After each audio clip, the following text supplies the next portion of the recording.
Salat yang paling baik adalah di awal waktu, tapi bagaimana jika mengurus bayi pada waktu salat masih rewel, belum bisa diletakkan atau ditinggalkan untuk salat tepat waktu? Jika dipaksa buat salat tidak bisa khusyuk, bagaimana solusinya? Apakah tidak masalah jika salatnya telah selesai dengan bayi walaupun sampai jam 1 jam atau lebih? Begini, kalau kita melihat hadis itu ada sebabnya. Sebab yang melahirkan hadis itu disampaikan namanya asbabul wurud. Ya. Sebab yang menjadikan Quran diturunkan namanya asbabun nuzul. Nuzul untuk Quran karena turun, ya. Kemudian wurud dari Nabi karena diriwayatkan. Ya, ma warada 'anin Nabi sallallahu alaihi wasallam. Nah, hadis tentang salat pada waktunya itu ada seorang sahabat datang kepada Nabi sallallahu alaihi wasallam. Sebetulnya kisahnya ada dua. Ini menarik nih, yang satu pergi, ya datang yang satu lagi. Yang satu itu salatnya rajin. Cuman pada orang tuanya belum maksimal, bukan nggak baik, belum maksimal kebaikannya. Maka ketika dia bertanya, ya, apa amalan yang paling disenangi oleh Allah dan Rasulnya? Ya, maka Nabi katakan, birrul walidain, berbakti kepada kedua orang tuamu. Ya, ya Rasulullah, ayu amali afdal. Ya Rasulullah, apa amalan yang paling utama? Kata Nabi, birrul walidain. Lalu datang yang kedua, ke orang tuanya baik, cuman sholatnya belum konsisten tepat waktu.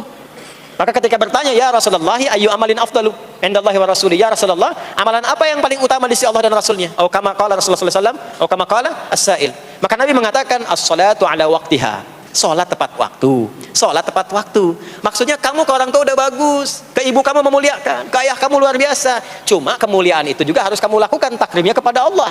Salat tepat waktu. Ya, jadi dasarnya seperti itu. Di salat tepat waktu itu di antara amalan yang sangat dicintai oleh Allah dan Rasulnya dalam kondisi yang normal dan standar. Dalam kondisi yang, ya, kita dilibatkan pada kondisi tertentu yang tidak ideal, tidak standar, maka adalah bab fikih namanya mustasnayat, pengecualian disebut dengan darurat. Maka kaidahnya berbunyi ad-daruratu tubihul mahdhurat. Darurat itu menjadikan yang tadinya tidak ideal menjadi boleh, bahkan terkadang wajib dilakukan. Yang kalau dipaksakan ikut ke konsep awal jadi dosa. Contoh, sebelum ke ibu tadi, ada yang dokter di sini. Misal, dokternya akan melakukan tindakan. Tindakan itu berlangsung dari mulai jam 1 sampai ke jam 7. 6 jam tuh operasi. Dia ikut tuh dari zuhur, sudah bisa zuhur. Tapi kan akan lewat asar. Maka sekalipun dia bukan di perjalanan, dia jamak zuhur dengan asarnya. Jangan sampai ketika dia sedang membedah, lihat jantungnya, baru mau solusi diberikan tahapan-tahapan pengobatan, asar berkumandang, Allahu Akbar, Allahu Akbar. Salat tepat pada waktunya. Mohon maaf ya, salat dulu. Itu bisa celaka itu. Celaka.